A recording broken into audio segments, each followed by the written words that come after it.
Pendant toute la semaine, c'est François, le chef du traiteur Délit des Saveurs à Remiremont qui cuisine pour nous. 3e recette de cette semaine.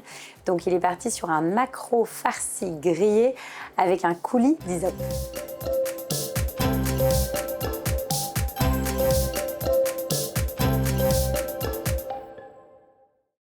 Donc on s'occupe du maquereau en premier. Exactement, donc on va l'assaisonner et puis on va le farcir, le ficeler. Donc là, c'est un maquereau frais que tu as pris chez ton poissonnier. Voilà, on a enlevé tout ce qui était arrêt, tous les petits bouts qui ne nous intéressaient pas. Ok. On fait bien attention de bien enlever toutes les arêtes, on demande à son poissonnier gentiment de le faire. On assaisonne, on vient y déposer quelques lamelles. Alors quelques lamelles, moi j'aime bien l'ail, c'est très bon pour la santé. Un petit peu d'oignon blanc. Et on va prendre une belle branche d'hysope. Alors l'hysope, c'est une plante comestible qu'on trouve, c'est une vieille plante qui est qui tire un peu sur l'anis, des épices et tout. Et hop, on vient la poser. On la met juste au centre comme ça. Juste au centre. Ok. Et elle va infuser pendant la cuisson. On vient remettre notre deuxième filet et après on va venir ficeler. Ok. Alors pour ficeler, on va pas s'embêter. On va venir à un bout du poisson. On fait un nœud. D'accord. En laissant un petit surplus pour pouvoir terminer à la fin. Ok. Et puis après, on vient...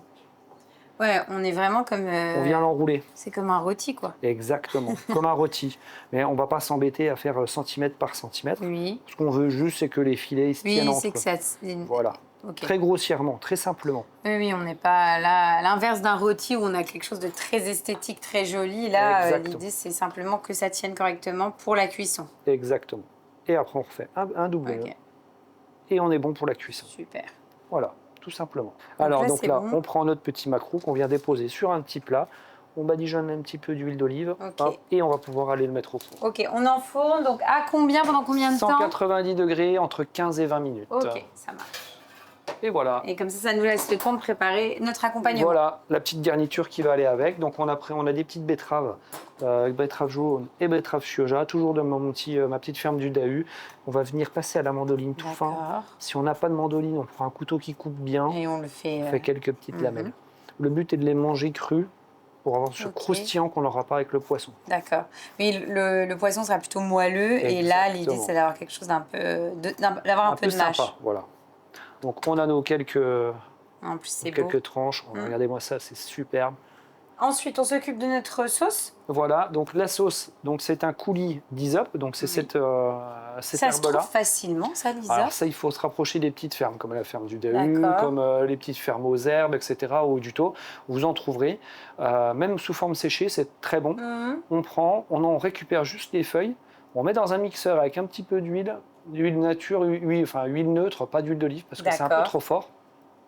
Une petite gousse d'ail, et on mixe ça. Un peu comme un pesto. Un peu comme un pesto, exactement. Okay. Et puis après, on récupère du coup les gros troncs en fait de ces trucs, on laisse infuser dedans. Pour vraiment que ça parfume. Exactement. Ok. Voilà. Eh ben écoute, on a tout. Donc ce qu'on peut faire à la limite, c'est commencer à dresser tranquillement. Et puis comme ça, dès que le poisson est cuit, on le sort. Et on n'a plus qu'à déguster. Exactement.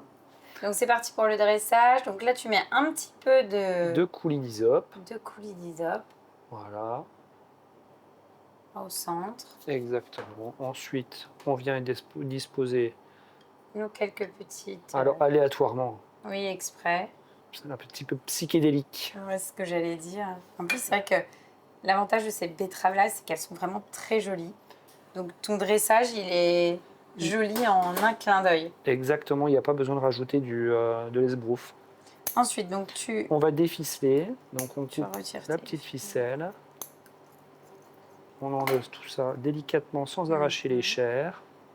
On fait attention de ne pas se brûler en enlevant la ficelle. Nous, on a un peu l'habitude avec les températures des plats, des assiettes. C'est vrai qu'on a plus facile, mais vous faites attention. Oui. Voilà, une fois qu'on a bien enlevé tout ça, et ben on va venir couper des petits morceaux. D'accord. Voilà. Et on voit... Du coup, on retrouve la branche... Exactement, qui se retrouve au milieu. Alors, soit on la laisse, soit on l'enlève, c'est pas trop gênant. Et on vient poser notre petit morceau. De maquereau au centre. Super. Exactement, voilà. Et puis après, on peut terminer avec quelques petites feuilles de capucine, fraîchement ramassées ce matin à la ferme du Dahu. pareil, ça apporte la petite touche de verdure et de déco. Et surtout, en termes de saveur, c'est très intéressant, la feuille de capucine. Ça se marie très très bien avec les poissons. Eh ben, c'est très joli. Et voilà. Eh ben, on va goûter. C'est parti. On y va, on goûte. C'est parti. Beau en tout cas. La couleur donne envie de taper dans le plat. Sent bien la verdure. En fait, c'est vraiment très très bon. Le petit côté, ce que tu disais, anisé, ça se marie très très bien, je trouve, avec le poisson. Et plus précisément le maquereau, qui est quand même quelque chose d'assez puissant.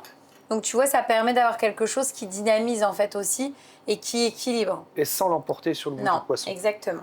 C'est vraiment très très bon. Et c'est vrai que souvent le maquereau, on a tendance à le cuisiner de manière un petit peu classique, de la rillette, grillée, etc.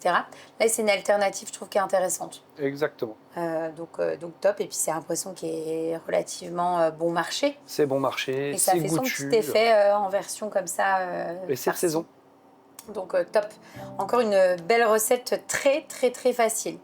On continue avec quoi, François? On va partir sur la picanha de bœuf grillé et ses petits légumes.